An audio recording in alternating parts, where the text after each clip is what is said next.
کہ رسول اللہ صلی اللہ علیہ وسلم نے فرمایا ایک مسلمان کی ہر چیز دوسرے مسلمان پر حرام ہے، اس کا خون اور اس کا مال اور اس کی عزت و آبرو۔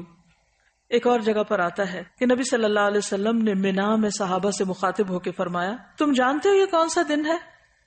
انہوں نے کہا اللہ اور اس کا رسول بہتر جانتے ہیں۔ کیا انہیں نہیں پتا تھا؟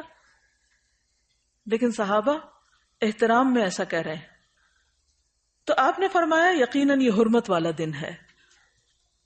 پھر آپ صلی اللہ علیہ وسلم نے پوچھا کیا تم جانتے ہو یہ کون سا مہینہ ہے؟ انہوں نے کہا اللہ اور اس کا رسول بہتر جانتے ہیں۔ تو آپ نے فرمایا یہ حرمت والا مہینہ ہے۔ پھر آپ نے پوچھا تم جانتے ہو یہ کون سا شہر ہے؟ انہوں نے کہا اللہ اور اس کا رسول بہتر جانتے ہیں۔ تو آپ نے فرمایا یہ حرمت والا شہر ہے۔ پھر فرمایا بے شک اللہ نے تمہارے خون، تمہارے مال، تمہاری عزتیں آپس میں تمہارے لیے اسی طرح حرام کی ہیں جس طرح تمہارے اس دن، تمہارے اس مہینے اور تمہارے اس شہر کی حرمت ہے۔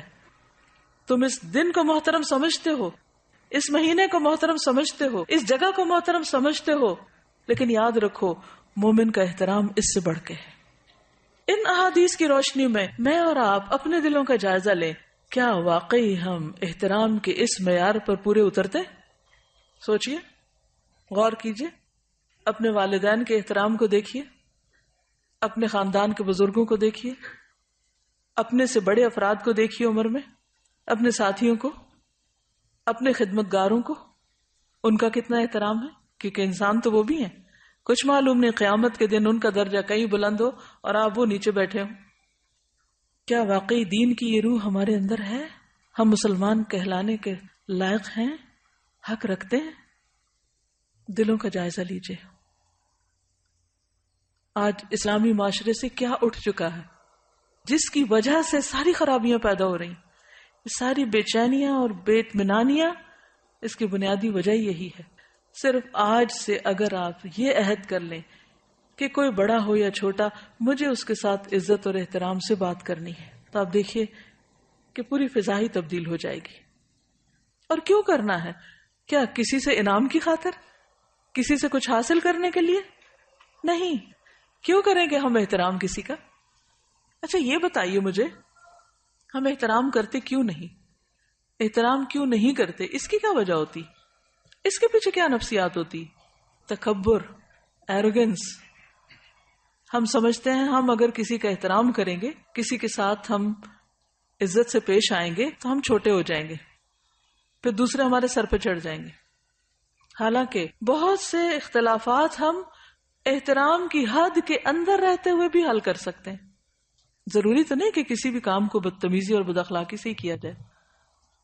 ہم امن سے، احترام سے، سکون سے، خوشی سے بہت سے معاملات کو حل کر سکتے ہیں، لیکن ہم ایسا کیوں نہیں کرتے؟ کیونکہ وہ اندر کی اصلاح نہیں ہوئی۔ بعض اوقات ہم یہ بھی کرتے ہیں کہ اگر کوئی میری عزت کرے گا تو میں اس کی عزت کروں گی، کنڈیشنل شرط رکھ دیتے ہیں، کیونکہ اس نے نہیں کی لہٰذا مجھ پر بھی فرض عائد نہیں ہوتا۔ اور ایگو، برا گمان، جب ہمارے دل میں کسی کا احترام نہیں ہوتا نا تو رویے میں آتا ہی نہیں۔ جن کے دلوں میں احترام ہوتا ہے کیا وہ نگاہوں سے بھی نہیں چھلک رہا ہوتا؟ وہ چہروں سے جھلک رہا ہوتا ہے، وہ رویوں سے پتہ چل رہا ہوتا ہے، وہ چال ڈھال سے پتہ چل جاتا ہے۔ اس کے لیے کسی خول چڑھانے کی ضرورت ہی نہیں ہوتی۔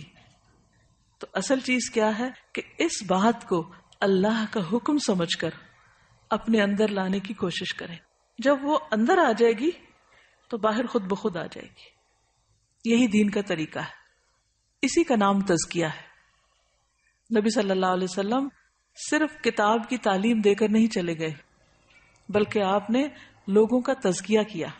تو آئیے دیکھتے ہیں کہ کون کون سی چیز محترم ہے، احترام کیسے کرنا ہے، کسی کی کیا چیز ہم پر حرام ہے جس کو ہم نہیں چھیڑ سکتے، جس سے بچنا ہے۔ تو سب سے پہلے ہے جان کی حرمت۔ ہر انسان کو جینے کا حق ہے، سوائے اس کے کہ اللہ اس کو یہ حق نہ دے۔ قرآن مجید میں قتل مومن کو حرام قرار دیا گیا۔ سورۃ النساء 93 میں فرمایا وَمَن يَقْتُلْ مُؤْمِنًا مُتَعَمِّدًا فَجَزَاؤُهُ جَهَنَّمُ خَالِدًا فِيهَا وَغَضِبَ اللَّهُ عَلَيْهِ وَلَعَنَهُ وَأَعَدَّ لَهُ عَذَابًا عَظِيمًا۔ اور جو کوئی کسی مومن کو قصدن قتل کر ڈالے، یعنی جان بوجھ کے قتل کر دے، اس کی سزا جہنم ہے، جس میں وہ ہمیشہ رہے گا۔ اس پر اللہ تعالیٰ کا غضب ہے، اللہ تعالیٰ نے اس پر لعنت کی ہے، اور اس پر اس کے لیے بہت بڑا عذاب تیار کر رکھا ہے۔ حدیث میں آتا ہے، حضرت ابو ہریرہ رسول اللہ صلی اللہ علیہ وسلم کا یہ فرمان ذکر کر رہے تھے کہ اگر تمام آسمانوں اور زمین والے کسی مومن کے قتل میں شریک ہوں تو اللہ تعالیٰ ان سب کو جہنم میں دھکیل دے گا۔ یعنی صرف ایک شخص نہیں، اگر ایک کے قتل میں 10 لوگ شریک ہیں تو وہ 10 کے 10، اور اگر سارے آسمان والے اور سارے زمین والے تو وہ سارے کے سارے۔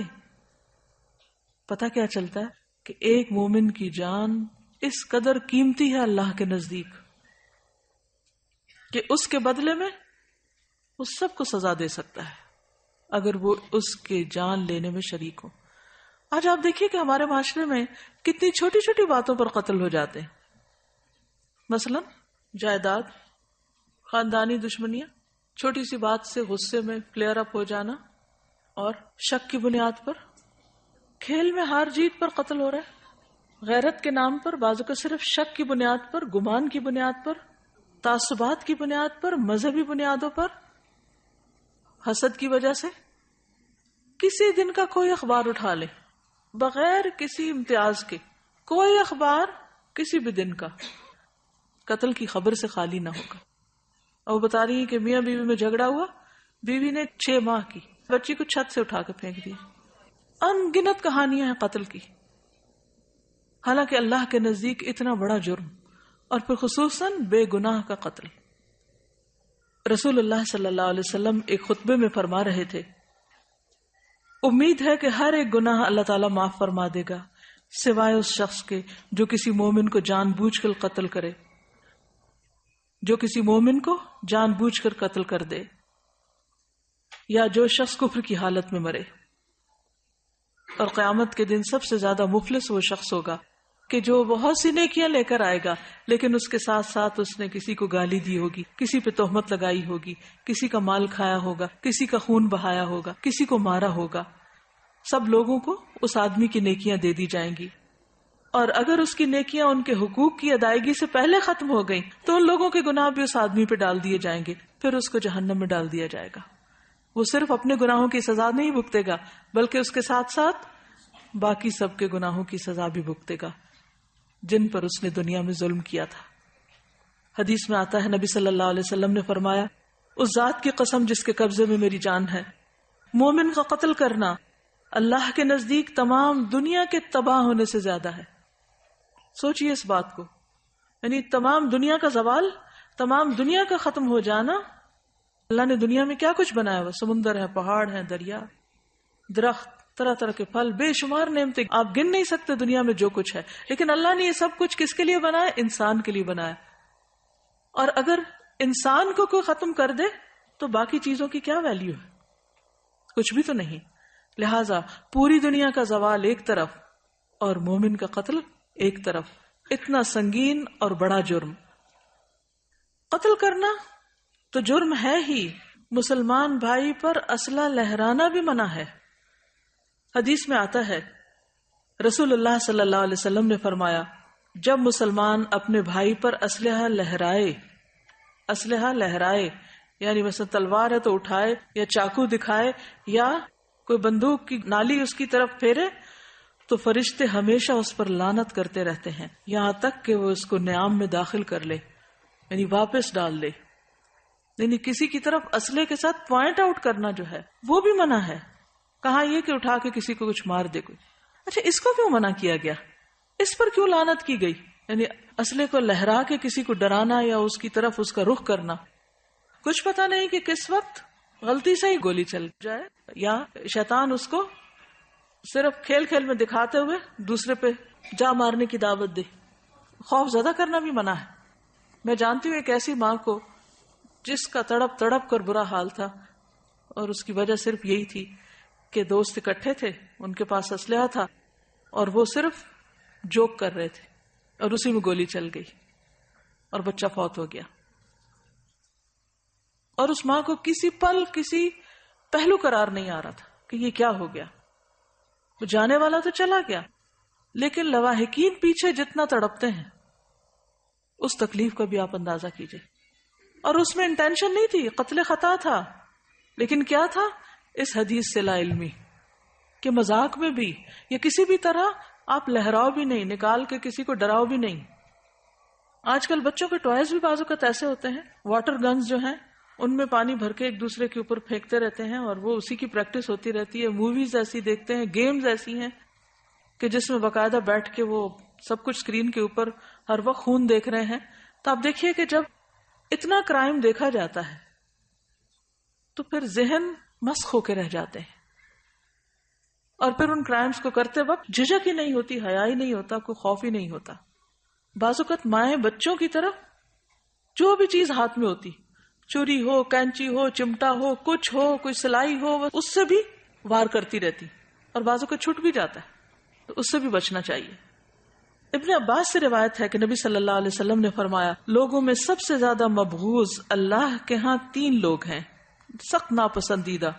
نمبر 1 حرم میں ظلم کرنے والا، نمبر 2 اسلام میں جاہلیت کا طریقہ تلاش کرنے والا، اور نمبر 3 کسی شخص کا خون ناحق طلب کرنے والا، یعنی کسی شخص کے پیچھے پڑنے والا کہ وہ ملے تو اس کو مار ڈالے. ایسا شخص جو صرف تلاش ہی کر رہا ہو. بات کرتے ہیں ٹارگٹ کلنگ، یعنی کچھ لوگوں نے اس کو ایک مذاق بنایا ہوا ہے یا ایک کھیل بنایا ہوا ہے، یا کچھ لوگوں کو اپنے ٹارگٹ پہ رکھا ہوتا ہے کہ فلاں فلاں کو مار ڈالنا ہے، اور اس کے لیے وہ راستے تلاش کرتے رہتے ہیں. تو ایسا شخص بھی اللہ کا انتہائی ناپسندیدہ شخص ہے کہ جو کسی کو مارنے کے درپے ہو. بے جا خون جنت کے دروازے پر رکاوٹ بن جائے گا. جندب بن عبداللہ سے روایت ہے کہ رسول اللہ صلی اللہ علیہ وسلم نے فرمایا، اگر کسی میں یہ ہمت ہو کہ وہ اپنے اور جنت کے مابین مسلمان آدمی کے خون کی ایک لب بھی حائل نہ ہونے دے، جسے وہ مرغی کے ذبح کرنے کی طرح بے قیمت سمجھ کر بہا دے، تو وہ ایسا کرے، کیونکہ وہ جب بھی جنت کے کسی دروازے پر جائے گا تو اس خون کو اپنے اور جنت کے مابین بطور آڑ پائے گا. یعنی قتل تو قتل ہے، کسی کا خون بہانا، یعنی اس کو زخمی کر کے اس کا خون بہانا جو ہے، یہ بھی جنت اور اس کے بیچ میں رکاوٹ ڈال دے گا. تو جہاں سے بھی انٹر ہونا چاہے گا دروازہ بند ہو جائے گا، یا کوئی چیز بیچ میں آئے گی کہ وہ انٹر نہیں ہو سکے گا. آپ نے بازو کا دیکھا ہوگا نا، وہ کارڈ سوائپ کر کے آپ نکل جاتے ہیں، تو اگر کارڈ میں ذرا سی بھی کوئی خرابی آئے، اسکریچ آ جائے، تو آپ کارڈ سوائپ کرتے رہتے ہیں لیکن آپ کے لیے دروازہ نہیں کھلتا. آپ دوسری طرف سے انٹر ہونا چاہتے ہیں، تیسری اور ٹرین جا رہی ہوتی ہے اور آپ پریشان ہوتے ہیں کہ میں پیچھے رہ رہا ہوں. اس لیے کسی کے ساتھ کسی بھی قسم کی زیادتی حرام ہے. قتل حرام ہے، اسلحہ لہرانا باعث لعنت ہے، اور اسی طرح کسی کے قتل کے درپے ہونا اور اس چیز کو سوچنا یا کہنا، یہ بھی ناپسندیدہ ہے. آپ نے دیکھا ہوگا کہ بعض اوقات تکیہ کلام کے طور پر لوگ کہتے ہیں I'll kill you. سنا کبھی آپ نے؟ اس سے بھی بچیے، کیونکہ اگر آپ دن میں 10 دفعہ یہ کہہ رہے ہیں تو آپ کے اعمال نامے میں لکھا جا رہا ہے. اور بعض لفظ ہم جب بار بار بولتے ہیں تو کیا ہوتا ہے، لاشعور میں چلے جاتے ہیں، اور پھر بعض اوقات انسان اچانک ایسی کوئی غلطی کر بیٹھتا ہے کہ جس کا وہ سوچتا نہیں ہے، اس نے سوچا نہیں ہوتا، لیکن اسے وہ بھول چکا ہوتا ہے کہہ کے کہ میں یہ کہتا رہا ہوں. اب جتنی بار بھی اس نے ایسا کہا وہ سب اس کا